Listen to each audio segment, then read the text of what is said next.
some kind of butterfly. Baby, you give me midnight. You whip up my appetite. Don't leave me here high and dry. Oh, but I don't wanna jinx it, baby. Let's not get ahead of my time. Oh, but I don't wanna miss you, baby. So I stand up.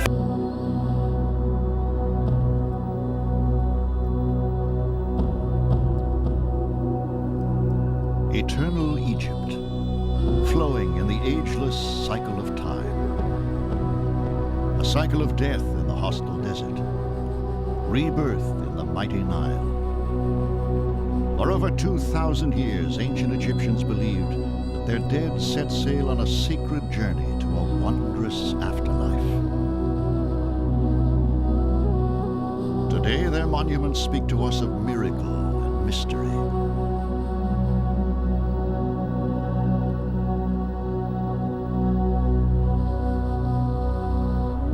For more than 30 years, one explorer traveled on a relentless personal odyssey, seeking a pathway toward the distant past.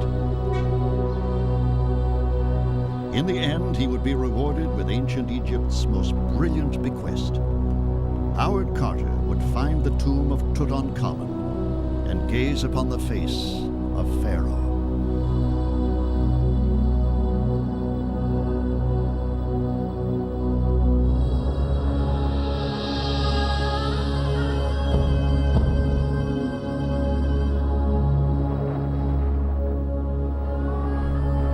On the plateau of Giza, mighty pharaohs announced their majesty with one of the wonders of the world, the pyramids. Ancient Egyptian religion holds that Pharaoh is not only a man and a king, but an immortal god. When he dies, the monarch is outfitted for eternity with food, clothing, and magnificent treasure, not out of vanity, but to ensure the king's passage to the afterlife. But for some Egyptians, greed overwhelms faith. Every pyramid, no matter how carefully guarded, is robbed almost immediately.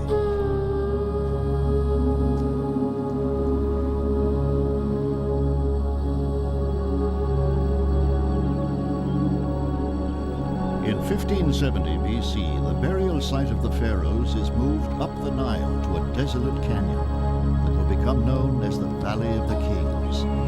The site is 400 miles south of the Great Pyramids of Giza. Tombs are cut into solid rock, then hidden under mountains of debris.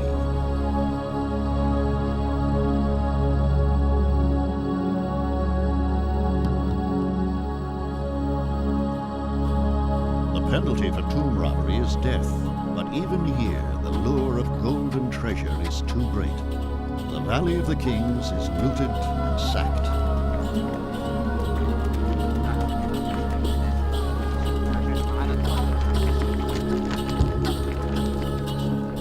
As the majesty of ancient Egypt wanes and the empire crumbles, the valley is bypassed by time. But then, another wave of invaders arrives. Men like the American Theodore Davis find the remnants of plundered tombs.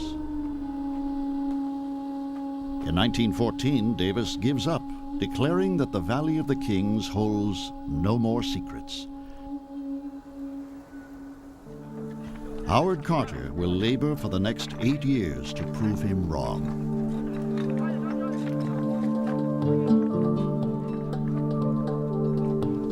Carter is a young English artist who first comes to Egypt in the 1890s.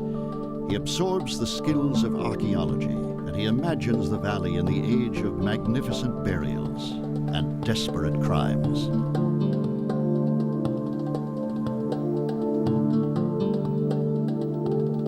Strange sights the valley must have seen, and desperate the ventures that took place in it.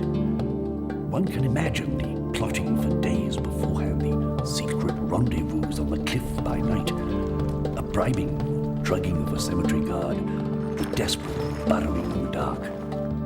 By providing his mummy with the elaborate and costly outfits which he thought essential to his dignity, the king was himself encompassing his destruction. The temptation was too great.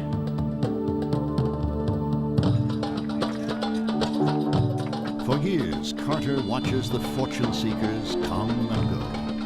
He yearns for his chance in the valley, but he doesn't have the money to mount a full-scale search. Carter is not a transient treasure hunter. He learns Arabic. A man of few friends who never marries, Carter chooses a life apart. In 1908, Carter's life is at a low ebb. He's selling paintings to tourists, but he never gives up his dream to thoroughly excavate the Valley of the Kings.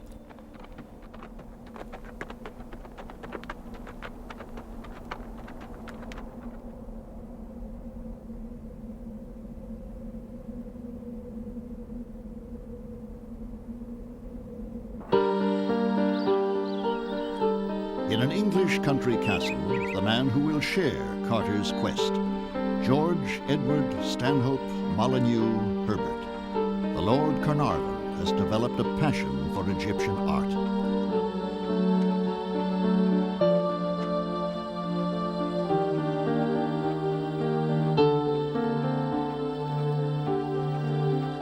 He dabbles in excavation and needs an experienced archaeologist to supervise his digs.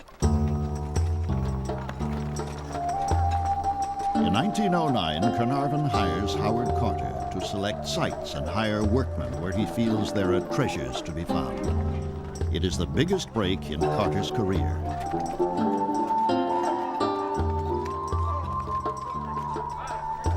Carnarvon will spend the equivalent of millions of dollars, hiring hundreds of laborers and constructing a home for Carter on the edge of the valley.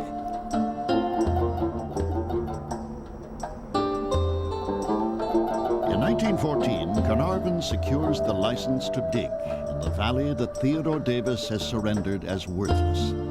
Now it's up to Howard Carter to succeed, where others in a century of searching have failed.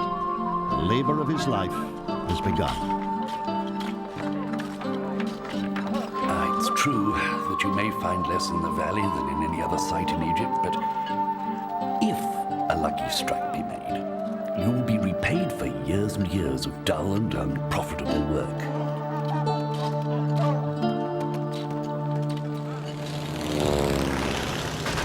But the First World War intervenes. Britain and Turkey, Egypt's occupying powers, are enemies at war.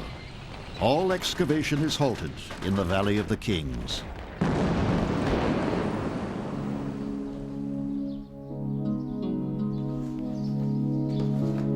For Carter, the war affords an opportunity for planning. He studies the record for evidence of a missing king. One name does not appear. I will state that we had definite hopes of finding the tomb of Tutankhamun. We were thoroughly convinced in our own minds that it ought to be situated not far from the center of the valley. Tutankhamun, a king who came to the throne of Egypt in an age of turmoil and revolution. Today it's believed that Tutankhamun was the son of radical Pharaoh Akhenaten, who declared the disk of the sun to be the only god and ordered that all other gods be forsaken. The result was chaos. For 17 years, Akhenaten ruled a fractured Egypt. One of his wives was Nefertiti, a queen of legendary beauty. But when the pharaoh died, his one-god religion died with him.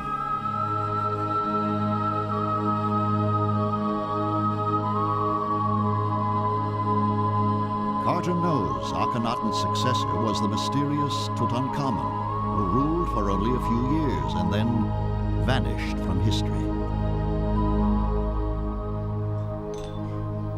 In 1917, Egypt is firmly in British hands. Carter can resume his work.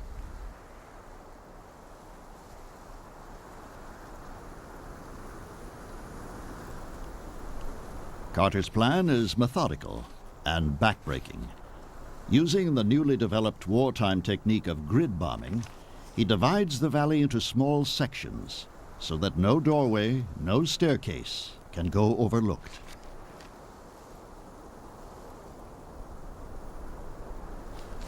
If there is a royal tomb, Howard Carter will find it.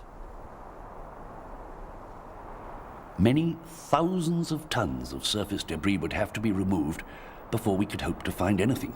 And even if there was nothing else to go upon, it was a chance we were quite willing to take.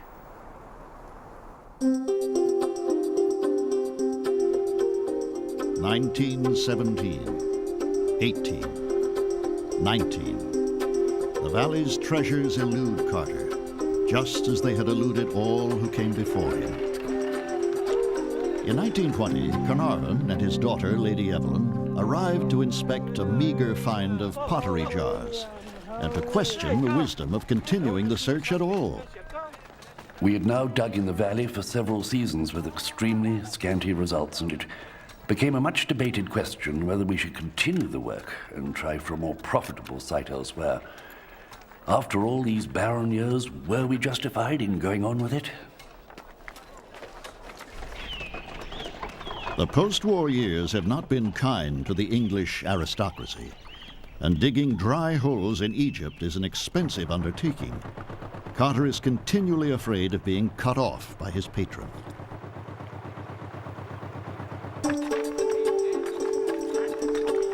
(1920) 21.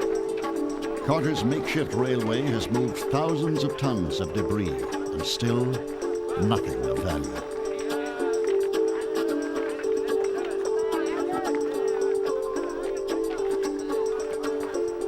In the summer of 1922, Carter must return to England on a visit he is dreading.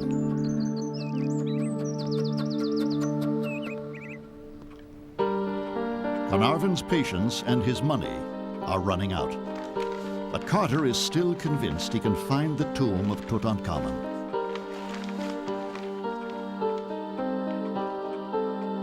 Only a small area remains to be probed. If Tutankhamun lies in the valley, he must be here. Carnarvon relents. He will finance one final dig in the Valley of the Kings. Carter returns to Egypt in November 1922. He brings with him a pet canary whose brilliant plumage amazes his workmen. His servant Abdel declares the bird to be an omen of glittering treasure. It is a bird of gold that will bring luck. This year we will find, inshallah, a tomb full of gold.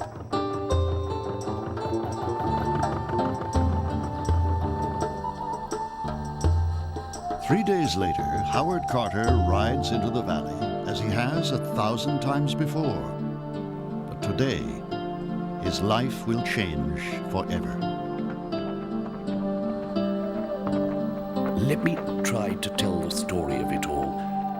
The unusual silence made me realize something out of the ordinary had happened.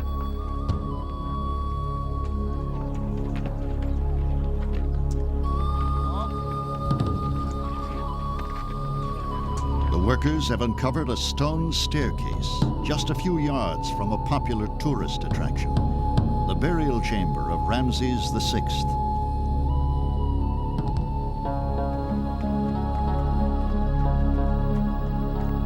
I almost dared to hope that we had found our tomb at last.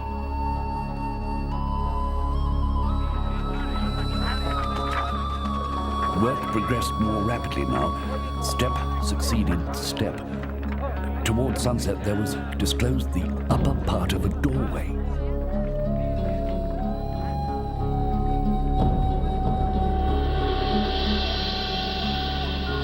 With excitement growing to fever heat, I searched the seal impressions on the door for evidence of the identity of the owner, but could find no name. Was it the actual tomb of the king for whom I'd spent so many years in search? His Egyptian workers call it the Tomb of the Golden Bird. Has Carter's canary brought good luck? The next morning, Carter sends an optimistic telegram to Lord Carnarvon in England. At last have made wonderful discovery in the valley. A magnificent tomb with seals intact. Congratulations, Carter.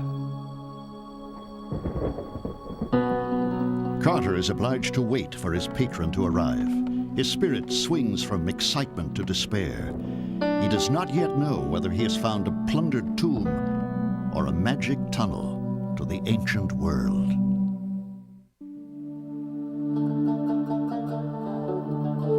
In November 1922, in Egypt's desolate Valley of the Kings, the English archaeologist Howard Carter has uncovered a doorway lost for 3,000 years. But what lies behind the sealed door? Is it the fabulous Tomb of the Golden Bird his workmen believe?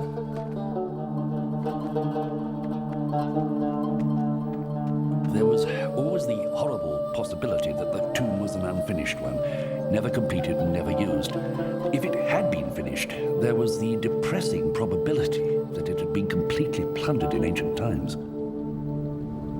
This agonizing mystery haunts Carter for over 2 weeks as his patron, Lord Carnarvon, makes his long journey from England, accompanied by his daughter, Lady Evelyn.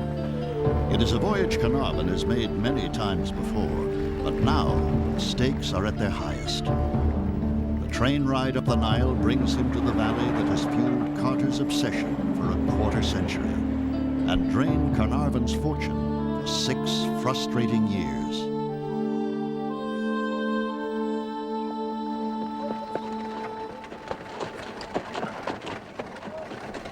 On November 23rd, exhausted, yet too exhilarated to rest, they head across the Nile and straight to the worksite.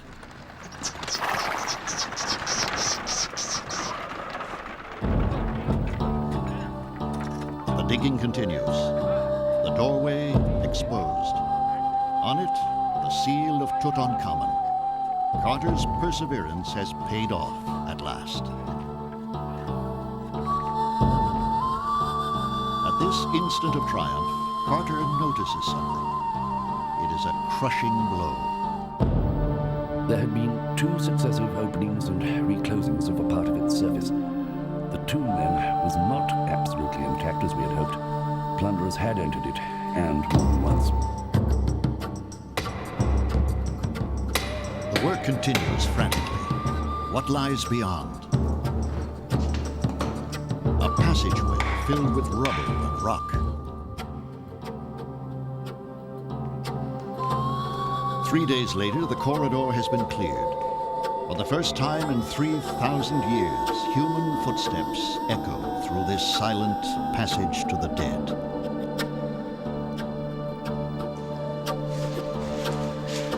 Beyond another sealed door lies a world of riches, or of ruins.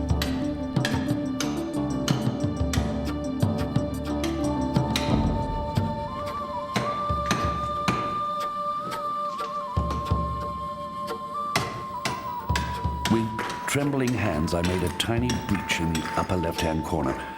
Widening the hole of the door, I peered in.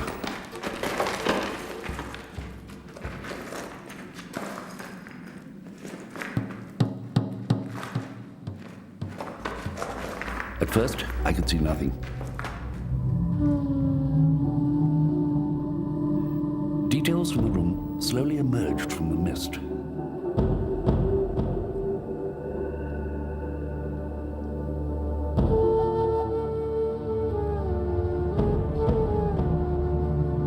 I was struck dumb with amazement, and when Lord Carnarvon inquired anxiously, "Can you see anything?" it was all I could do to get out the words. Yes, wonderful things.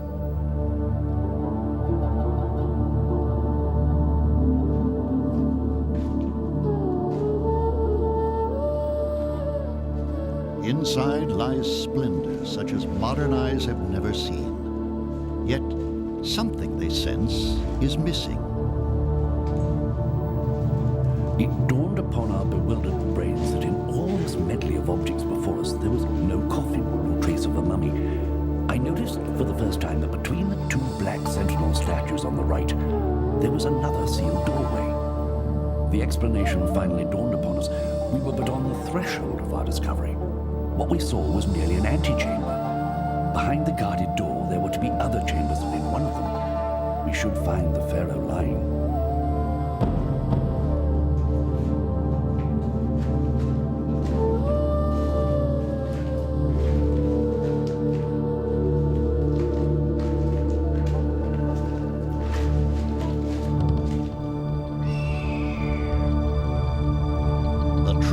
Staggers them. An intact royal tomb.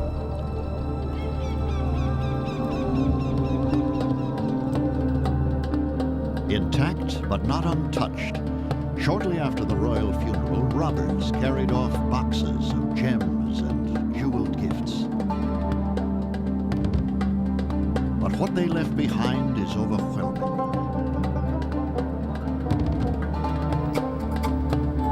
King's chariots, gilded couches, previously glimpsed only in paintings on the walls of barren tombs.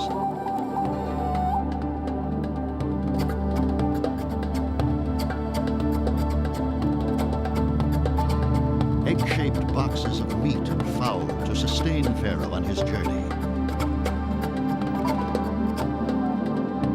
And touching memorial bouquets placed moments before the doorways were sealed.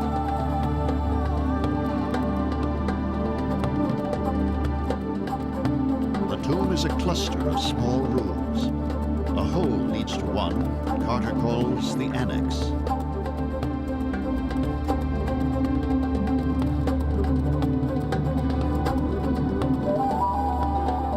And it is the sealed vault between two guardian statues that burns in their minds.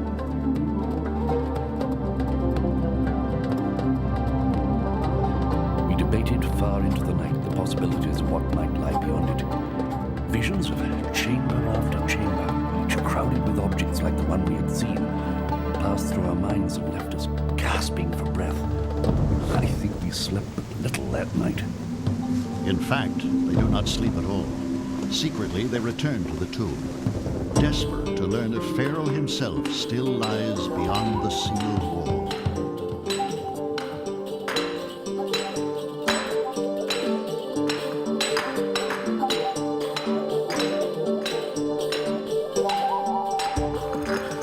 What they find is breathtaking.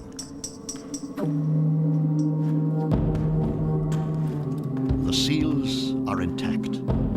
They now know that Pharaoh awaits them, shrouded within a wall of gold. The untouched clay seals of the ancient priests prove that the tomb robbers never desecrated the royal shrine.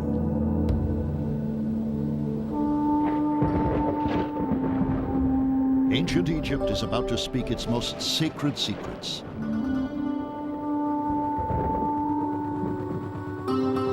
An immutable cosmic order in which Pharaoh is both man and God. At Pharaoh's death, the universe is in disarray. Egyptian religion demands that the proper rituals are performed, the incantation spoken, the mummy preserved. Only then can heaven and earth regain their stable rhythm. Hundreds of sovereigns make this divine passage, but only one endures to dazzle modern eyes, Tutankhamun. But before Pharaoh awakes, Carter will endure years of labor, heartbreak, tragedy, and triumph.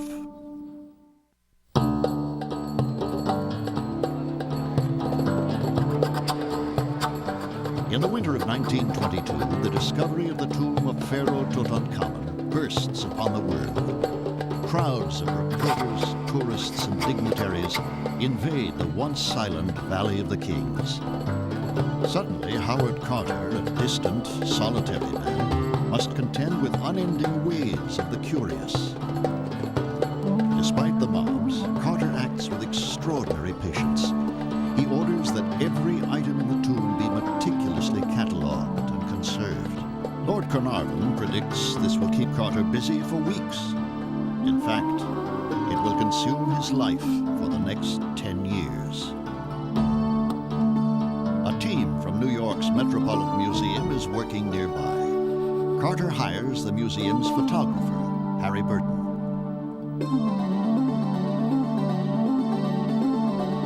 Every item in the tomb is numbered and photographed by Burton exactly where it is found. Many of the objects in the tomb are heartbreakingly fragile. To conserve them, Carter turns to Arthur Mace, another expert from the Metropolitan Museum. Mace's daughter, Margaret Ord, is the only living eyewitness to this unique and thrilling period. She was 9 years old when her father first brought her to Egypt. Well, the work was so exciting. Just Carter could rely on him. He knew always not only to come in emergencies when there was something very difficult to get up out of the tomb, and he knew my father would always be there and help. It was always my father who was sent for. The team's task is the most difficult in the history of Egyptology.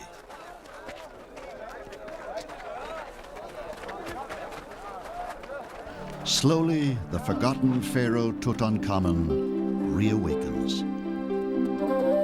Objects from the tomb reveal a teenage monarch attended by his queen, Tutankhamun, probably his own half-sister.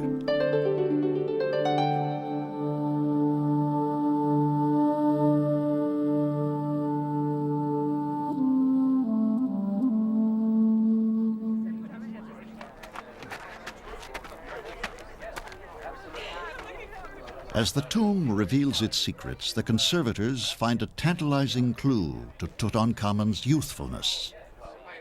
And I remember my mother saying to me, I've heard from Daddy that they found a child's glove, and I'm to go off to Harrods with one of your gloves that I think is much the same size, he said, because I want to find out the age of the king, if in fact he was a child king. Tutankhamun was a mere child when he attained the throne, and just a teenager when he died.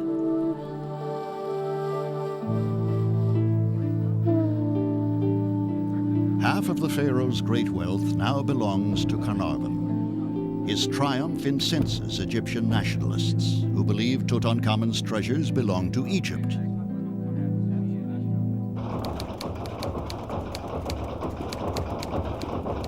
Carnarvon makes the situation even worse, selling exclusive rights to the story to the Times of London, infuriating competing newspapers.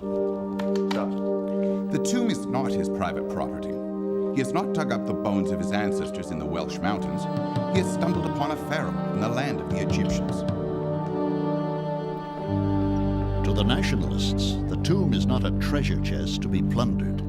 It is the consecrated sepulchre of a great ancestor.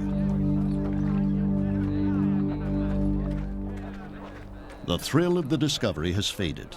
Carter's patience begins to wear thin.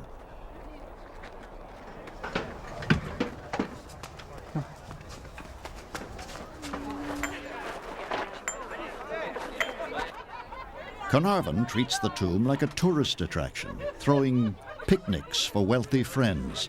Carter is furious.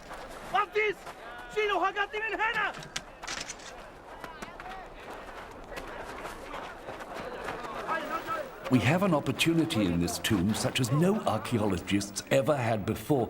But if we're able to take full advantage of it, it is absolutely essential that we be left to carry on the work without interruption.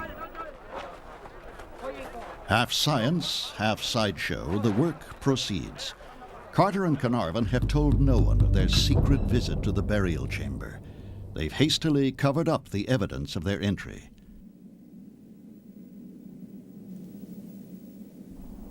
And in February 1923, they stage a theatrical, formal opening of the chamber for a hand-picked audience of the elite.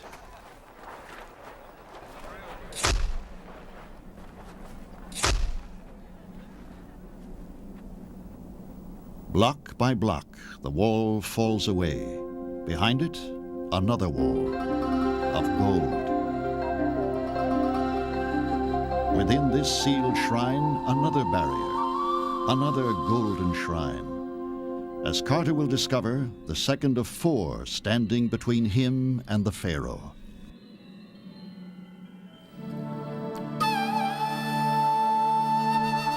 Next to the burial chamber, a treasury of ritual objects to ensure the sacred passage of the dead boy king.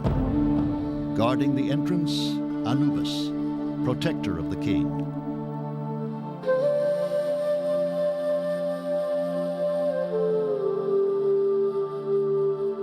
In this eerie room, another object of astonishing piety and grace.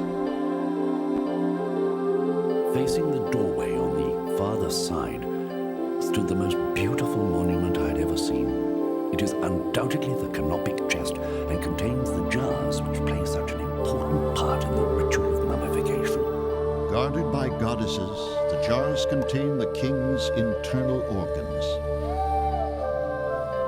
The walls of the burial chamber illuminate the voyage from death to divine rebirth. The dead king carried in a procession of mourners whose white headbands convey the purity of their grief. The Ankh is bestowed, symbol of eternal life. The blessing of the high priest named Ai, the man who will succeed Tutankhamun as ruler of Egypt. And finally, the boy king embraces Osiris, lord of the underworld. Pharaoh and God are one. 12 sacred baboons representing the hours of night that presage the sun's daily rebirth, echoed in the rebirth of the king. It is a magnificent discovery. But the ancient Egyptian religion warns all who dare defile the tomb of mighty Pharaoh. He who shall injure my tomb, the sun god shall punish him. Any man who shall enter this tomb, I will pounce upon him as on a bird.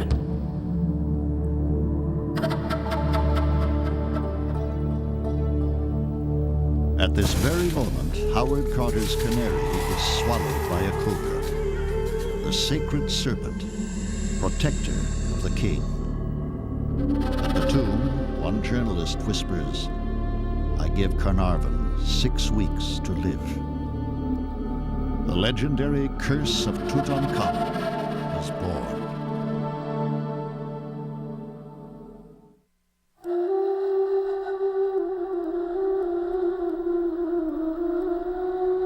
The discovery of the intact tomb of an Egyptian pharaoh is an event of immense scientific importance, but the press focuses on the macabre myth of the mummy's curse. Curse or coincidence? Scoff if you will, but one thing we know. In the dead king's crypt was this inscription: "Death shall come with swift wings to him who toucheth the tomb of a pharaoh." It is said that on the day of the official opening, Lord Carnarvon is bitten on the cheek by a mosquito. He nicks the bite while shaving. It becomes infected. And 6 weeks later, Carnarvon is dead. The official cause of death is pneumonia. But a superstitious world believes it knows what really killed Carnarvon. Black magic from the mummy's tomb. Strange phenomena multiply. A power failure in Cairo at the hour of Carnarvon's demise. The sudden death of the nobleman's favorite dog at his English castle. And of course, the devouring of Howard Carter's pet canary. The myth of King Tut's curse will persist for decades. None among the tourists who flocked to view the underground treasure house dreamed that of the 15 who opened it to the world, 12 would meet unnatural deaths within the short span of 10 years, most of them under mysteriously sinister circumstances. The image of an angry mummy becomes a fixture of horror movies and books. While the gullible tell their ghost stories, Howard Carter fights desolation and gloom. He has lost his patron.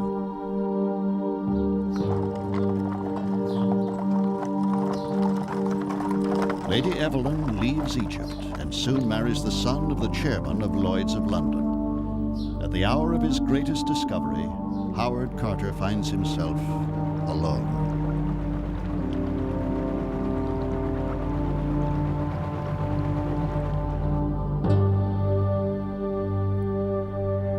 It takes a full year before he can undertake the most arduous task of all, the dismantling of the golden shrines in which Tutankhamun's mummy still lies. It is a time when Carter needs to concentrate undisturbed, but the crowds of the curious grow and grow. In the winter of 1923, Harry Burton and Arthur Mace resume their meticulous labors.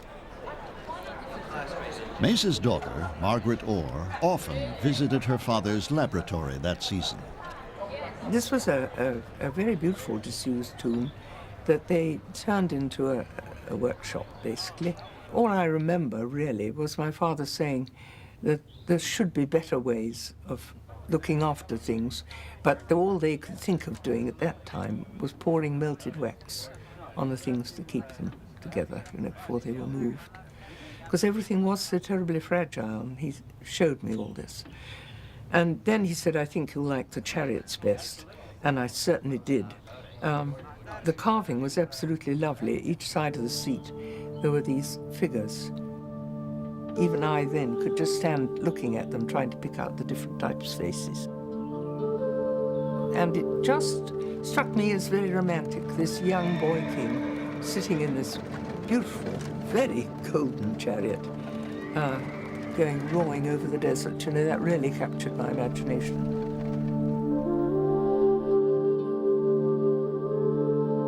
Carter's team soon learns that Tutankhamun lies within a series of ornamented shrines.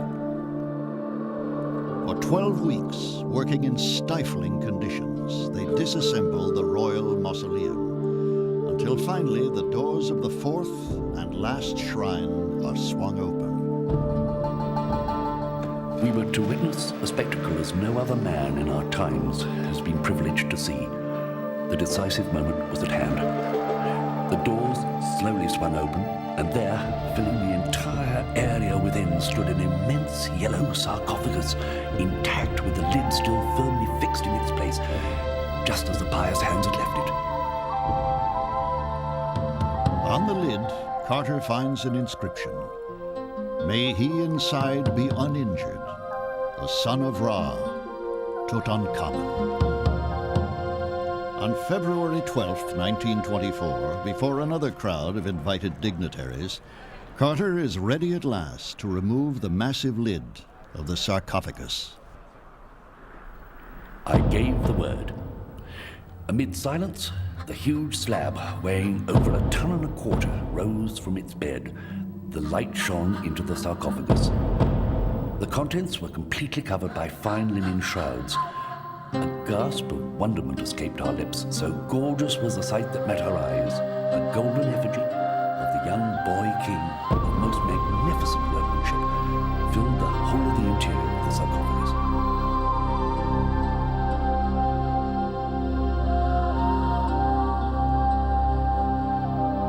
This should be his moment of supreme triumph. Instead, it is the beginning of a confrontation that will drive Howard Carter out of the Valley of the Kings.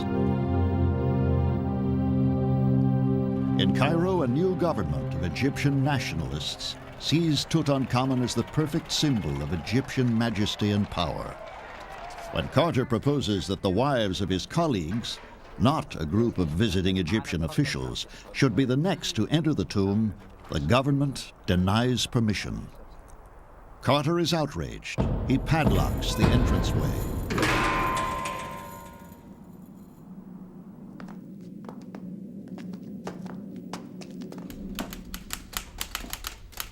Carter dictates a public letter to the Egyptian authorities.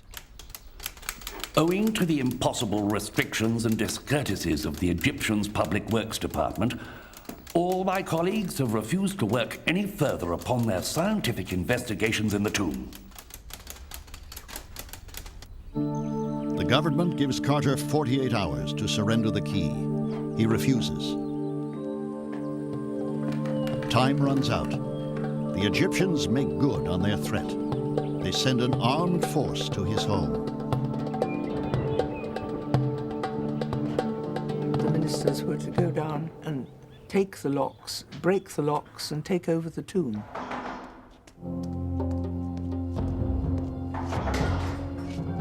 Carter was therefore on edge and must have said to my father, "Come with me, because I'm really feeling so depressed and sad about this. And I think it might be tonight."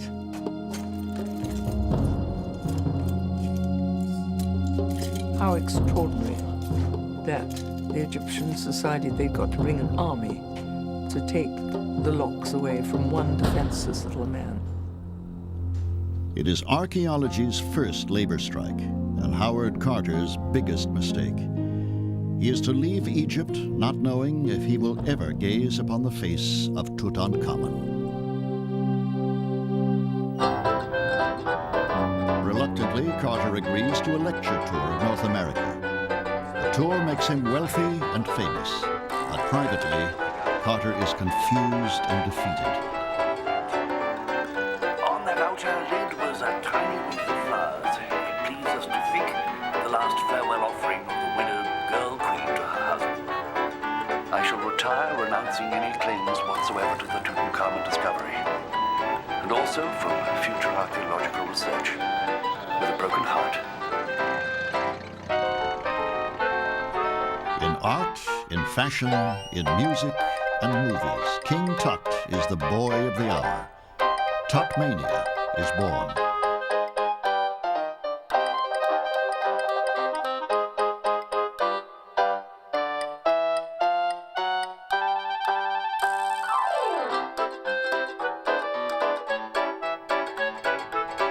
Carter returns to England in the summer of 1924. At the Wembley exhibition of the Empire's achievements, a full-sized recreation of Tutankhamun's tomb has been installed without Carter's knowledge or approval.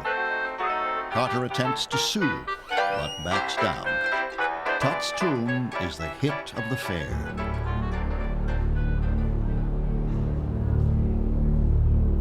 In the Valley of the Kings, the real tomb remains locked.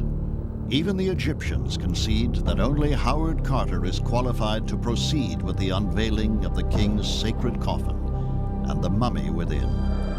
Pharaoh's sleep remains unbroken, but soon dramatic events will bring Carter back to Egypt. He will gaze upon the face of Tutankhamun.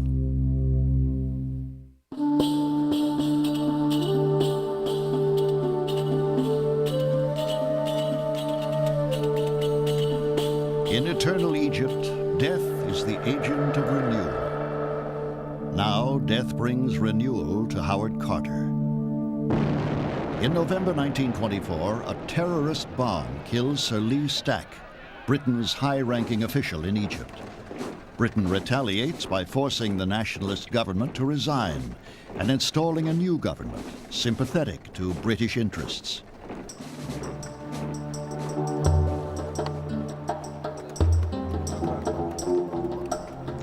Carter returns to the valley in December. But the rules have changed. His future work will be supervised by Egyptian officials. As the work resumes in the Valley of the Kings, Howard Carter's moment of truth is at hand. Within the sarcophagus, the sheer magnificence of the artistry continues to astound Carter as coffin within coffin is revealed.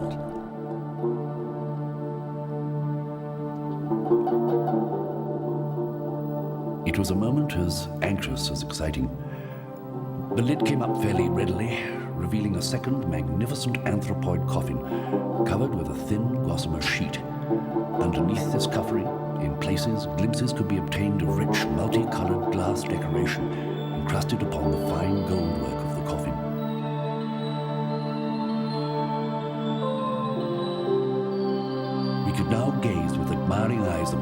finest example of the ancient coffin maker's art ever yet seen. He presented a wonderful picture of majesty lying in state.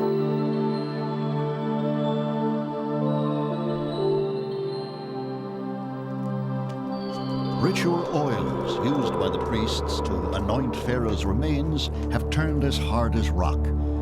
Even after they are melted away, the weight of the remaining coffin puzzles Carter, until he discovers why. The third coffin was made of solid gold. How great must have been the wealth buried with those ancient pharaohs. What riches that valley must have once concealed. For 30 years, Howard Carter has dreamed of this moment. Inside the golden coffin, another unexpected treasure, and the most glorious of all, the golden mask adorning the mummy of Tutankhamun.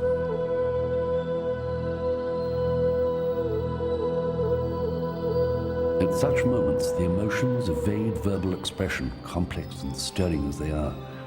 3,000 years and more had elapsed since men's eyes had gazed into that golden coffin. Time, measured by the brevity of human life, seemed to lose its common perspectives before a spectacle so vividly recalling the solemn religious rites of a vanished civilization.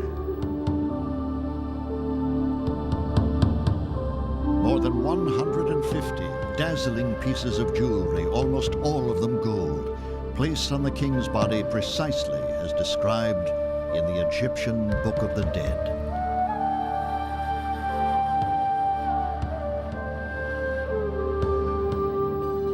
The youthful Pharaoh was before us at last, an obscure and ephemeral ruler, ceasing to be the mere shadow of a name, had re-entered after more than 3,000 years the world of reality and history. At the touch of a sable brush, the last few fragments of decayed fabric fell away, revealing a serene and placid countenance, that of a young man. The face was refined and cultured, the features well formed.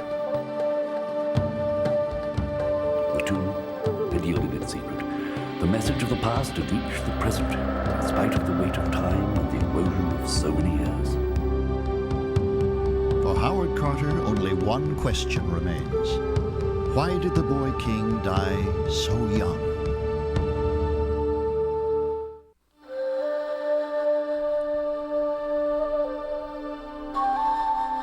After unmasking his beloved Pharaoh Tutankhamun, Howard Carter wonders, how did the boy king die?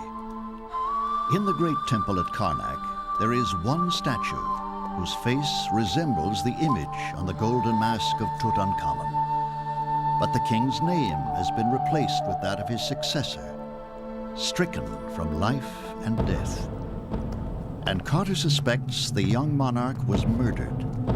Murdered perhaps by the very priest who anointed him in his golden tomb. Recent X-rays reveal a small bone fragment within the king's skull, possible evidence of murder.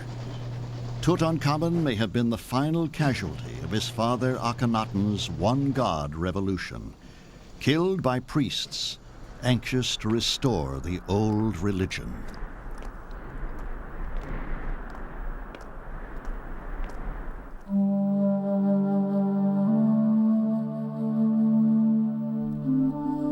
For 7 more years, Howard Carter patiently studies and conserves the majestic contents of the tomb of Tutankhamun, preparing them for exhibition at the Great Cairo Museum, a collection that over the past 30 years has toured America, Europe, Russia, and Japan, captivating millions with the most dazzling artifacts of the ancient world.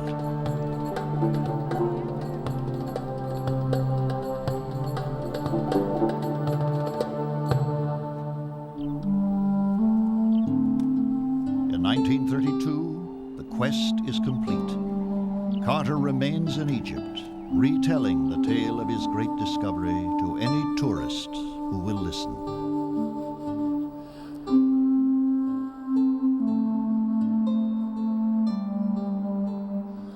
In 1939, Carter dies, unhonored and forgotten in his own time.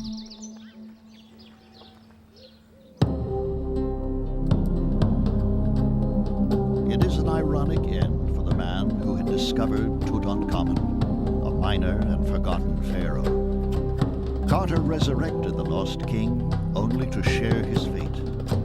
But today, of all Egypt's great pharaohs, only Tutankhamun's name resonates from the past.